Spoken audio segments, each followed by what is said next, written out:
राधे राधे दोस्त। 28 सितंबर इंद्र एकादशी। चलिए इसकी कथा आरंभ करते हैं। कल सुविचार में आपका स्वागत है। अगर वीडियो पसंद आए तो चैनल को लाइक एंड सब्सक्राइब जरूर कीजिएगा।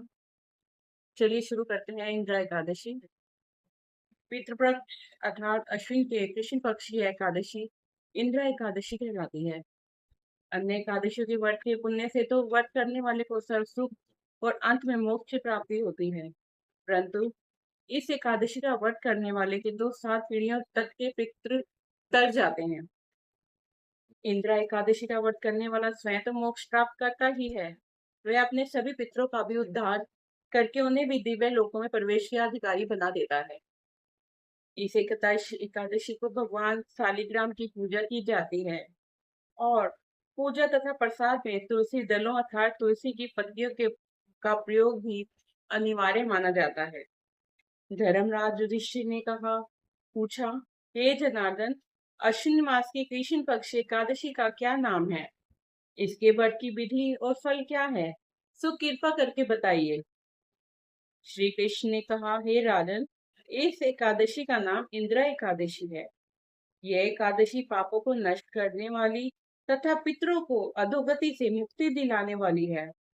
आप ध्यान पूर्वक इसकी कथा सुनिए। इसके सुनने मात्र से ही वाजपेयी का पुण्य फल प्राप्त होता है। सतयुग में महिष्मापति नाम की नगरी में इंद्रसिंह नाम का एक प्रतापी राजा धर्म पूर्वक अपने प्रजा का पालन पोषण करते हुए शासन करता था। वह राजा पुत्रों और पोत्रों और धन धान से संपन्न तथा विष्णु का परम भक्त था। एक दिन वह राजा अपनी सभा में बैठा था तो आकाश मार्ग से महर्षि नारद उसकी सभा में आए। राजा उनको देखते ही हाथ जोड़कर खड़ा हो गया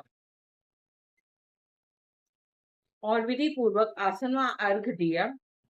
सुख से बैठकर नारद मुनि ने राजा से पूछा, हे राजन, आपके सातों अंग कुशल पूर्वक तो हैं, तुम्हारी बुद्धि धर्म में और तुम्हारा मन विष्णु भक्ति में तो रहता है। देव ऋषि नारद की बातें सुनकर राजा ने कहा, हे देव ऋषि, आपकी कृपा से मेरे राज्य में सब कुशल पूर्वक है तथा मेरे यहाँ यह कर्म आदि सकृत हो गए रहे हैं। आप कृपा करके अपने आगमन का कारण बताइए। तब नारद जी कहने लगे, हे राजन, आ आश्रय देने वाले मेरे वचनों को सुनो। मैं एक समय ब्रह्मलोक में यमलोक को गया। वहां श्रद्धा पूर्वक यमराज से पूजित होकर मैंने धर्मशील और सत्यवान धर्मराज की प्रशंसा की। उसी यमराज की सभा में महान ज्ञानी और कारंगी महाज्ञानी और धर्मात्मा तुम्हारे पिता को एकादशी का व्रत भंग होने के कारण देखा। उन्होंने जो संदेश दिया मैं तुमसे कहता हूँ। तुम्हारे पिता ने कहवाया है कि पूर्व जन्म में कोई विघ्न हो जाने के कारण मैं यमलोक में रह रहा हूँ। हे पुत्र, यदि तुम इंद्र एकादशी का व्रत मेरे निमित्त करो तो मुझे को स्वर्ग की प्राप्ति हो सकती है। तब राजा कहने लगा, हे देव ऋषि, आप इस व्रत की विधि मुझसे कहें। नारद जी बोले, हे राजन, अश्विन मास के कृष्ण पक्ष दशमी के दिन प्रातः काल श्रद्धा सहित स्नान करना चाहिए। इसके पश्चात दोपहर को भी स्नान करना चाहिए।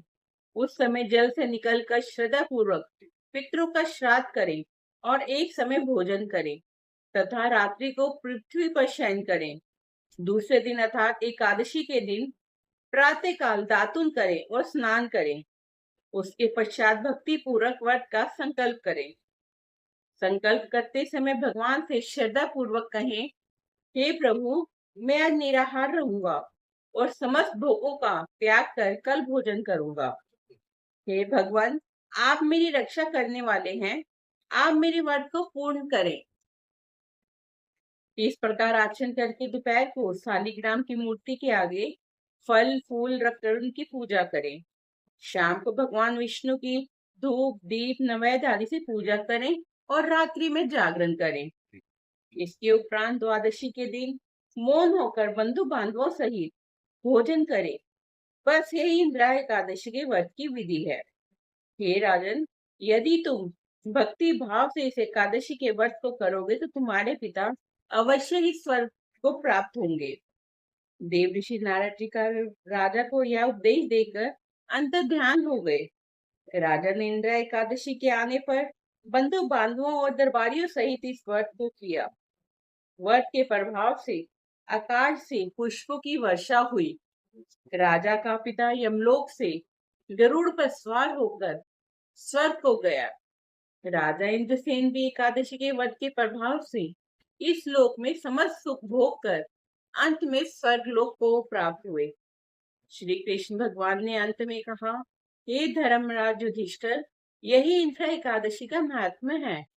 इस कथा के पढ़ने व सुनने मात्र से ही समस्त पाप नष्ट हो जाते हैं और अंत में स्वर्ग लोक की प्राप्ति होती है। ये व्रत रखने वाले को तो स्वर्ग की प्राप्ति होती है। विष्णु जी की विष्णु जी की इच्छा से वो स्वर्ग प्राप्त करता है। बाकी उनके पितृ भी इस व्रत की महात्म्य से वो भी स्वर्ग को प्राप्त होते हैं। जो इस व्रत को रखता है, एकादशी के व्रत को, उसकी समस्त मनोकामनाएं पूर्ण होती हैं। विष्णु जी की कृपा उन पर बनी रहती है। दोस्तों, ये वीडियो पसंद आए तो चैनल को लाइक एंड सब्सक्राइब जरूर कीजिए। राधे राधे।